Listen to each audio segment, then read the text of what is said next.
been scrolling on the internet and seen a video of a snake that looked like you wouldn't see it out in the wild, whether it was purple or didn't have any spots. And while there are no shortage of fakers on the internet, there definitely are some crazy genetics that go on in order to create those colorations and patterns. Those colorations and patterns are based off of alleles. Alleles are tiny pieces of genetic makeup that can change and mutate. And based on the number of mutated alleles, the coloration and pattern of an animal can change. If an animal is homozygous for a mutated gene, it means that the animal has both of the alleles that are mutated. This is because homo is the Latin root for the same. On the other hand, hetero is the Latin root for different, meaning that both alleles of the animal is different, one mutated and one not, or both mutated for different genes.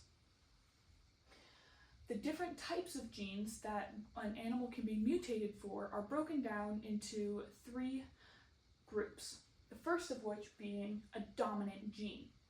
A dominant gene does not matter if there is 1 or 2 alleles of the same gene. It will appear no matter what. An incomplete dominant gene, on the other hand, is a gene that has a different look depending on whether it has 1 or both mutated alleles.